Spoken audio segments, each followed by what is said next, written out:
Não renegociará a dívida com a Anatel. Essa informação consta de um documento divulgado pela empresa recentemente. A Ernst Young, que é uma empresa de consultoria contratada pela Oi, fez um laudo financeiro, nós já comentamos a respeito deste documento aqui, e ela alerta que o cenário previsto pela Oi tem riscos de não se concretizar, que o cenário previsto no documento pela Oi tem riscos de não se concretizar. A empresa aponta que está buscando um empréstimo novo de 4 bilhões de reais a ser tomado entre este ano e 2024, com uma taxa de cerca de 37%. 37% será a taxa de pagamento desta nova dívida.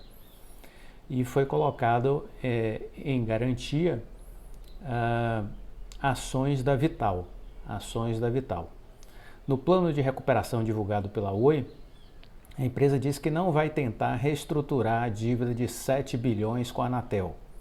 Esse montante vence em 2033 e já é resultado de uma negociação que a empresa teve com a Anatel, onde houve um desconto de mais de 50%. Pelo documento apresentado, a Oi vai pagar este ano 358 milhões da dívida junto à Anatel.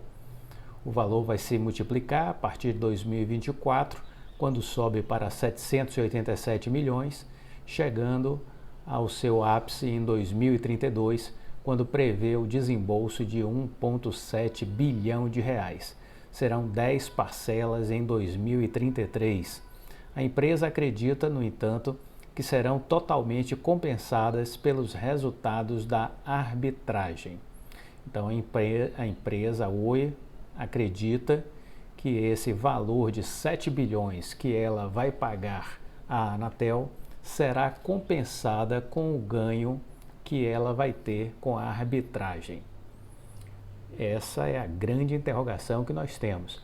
A Oi está pedindo 53 bilhões de reais neste processo de arbitragem.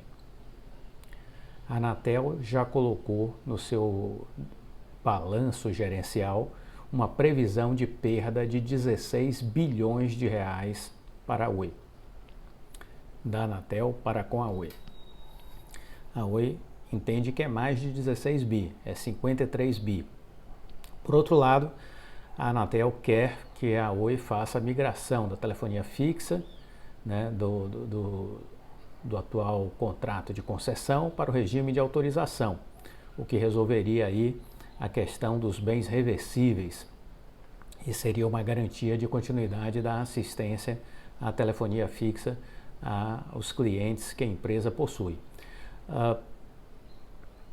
Só que para fazer essa migração, a Anatel estima que a Oi, esse número não está fechado, a Anatel tinha uma previsão inicial e agora está sob revisão com assessoramento do TCU, se fala em torno de 22 bilhões que a Oi teria a pagar para fazer essa migração.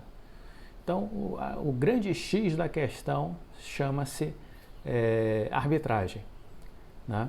A arbitragem está em curso, já houve uma reunião esse ano, até nos pegou de surpresa essa reunião que já houve, e há, segundo fontes, uma previsão de uma segunda reunião até setembro deste ano, onde a arbitragem, que é um processo internacional, não tem nenhuma tutela, nenhuma ingerência, nem por parte da Oi, nem por parte do governo brasileiro. Então eles ficaram de até setembro fazer uma devolução do entendimento que eles chegaram com relação ao que cabe e o que não cabe na contabilização dos recursos dentro da arbitragem. Eles provavelmente eliminarão algumas reivindicações, temos que esperar, porque com base nessa devolutiva da arbitragem, a gente terá uma noção melhor do que estamos falando do ponto de vista de possibilidade de ganhos para a Oi, para então fazer um contraponto com as expectativas de que o governo tem via Anatel e via TCU, para ver se essa conta se harmoniza e se é possível fazer a migração a custo zero, que é essa a expectativa do Rodrigo Abreu já há 2 anos, ele diz isso, fazer a migração da concessão para a autorização a custo zero, sem nenhum custo, e também a compensação da multa que ainda tem a pagar de 7 bi para a Anatel, que ele quer zerar isso com recursos a receber provenientes da arbitragem, né? A aguardar. Não há absolutamente nada a fazer nesse instante com relação a esse tema, senão esperar. Ninguém tem certeza de nada. Quem disser que tem, está blefando. Então, nos resta esperar para ver o que é que vai acontecer, certo? Só quem poderá dar essa resposta são os árbitros, são 3, que estão aí participando deste processo de arbitragem da Oi contra a Anatel e o governo brasileiro por via de consequência, não é? Então temos que esperar, temos que aguardar. Veja que coisa interessante, ainda há dúvidas se houve fraude ou não no caso das Americanas. Por que você está dizendo isso, Clóvis? Pelo seguinte, veja vocês, as empresas de varejo sempre trabalharam com o que se chama risco sacado. E é o risco sacado que gerou toda essa problemática, que fez com que o Sérgio Rial, o mais breve presidente de empresas dos últimos tempos, ao assumir as Americanas, dissesse que havia um rombo da ordem de 20 bilhões proveniente do risco sacado. Pois bem, a FTI Consulting andou olhando as empresas listadas em bolsa do varejo e verificando a questão dos balanços e da transparência. Verificou que houve um aumento com relação à transparência nos balanços das empresas do varejo que são negociadas em bolsa. Esse é um ponto positivo. Uma outra coisa é que há maior especificação em relação às despesas provenientes do risco sacado. Mas veja vocês, as empresas de varejo seguem reportando o risco sacado dentro dos resultados operacionais no balanço, dentro dos dados operacionais, sem reconhecer este mecanismo como dívida.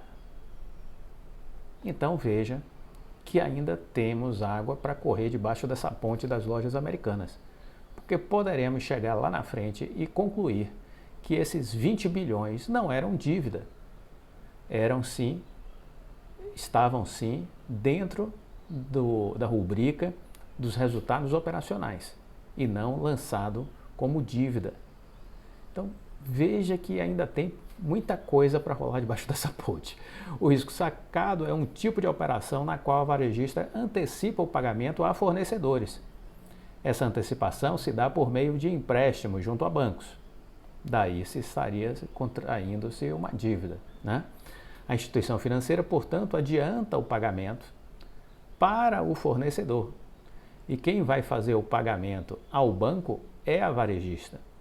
Aí, portanto, um cálculo a ser feito de juro proveniente deste empréstimo, que pode ser cobrado tanto do fornecedor como da empresa varejista. Depende de como a operação será estruturada. Essa modalidade de pagamento a fornecedores está no centro dessa crise recente das Americanas, que reportou um rombo de 20 bilhões de reais em janeiro deste ano, que foi apontado pelo então breve presidente Sérgio Rial como uma inconsistência contábil, que aquilo era decorrente de uma fraude. E por conta disso veio a recuperação judicial e todos vocês devem estar a par dos acontecimentos, né? Então vamos aguardar né, como é que esse imbróglio chegará ao fim, como é que esse nó será desatado, mas é importante a gente entender isso, como é que as empresas do varejo lidam com o risco sacado até a presente data. Gostou do vídeo? Deixa o like, compartilhe com os amigos. Fique com Deus e até a próxima.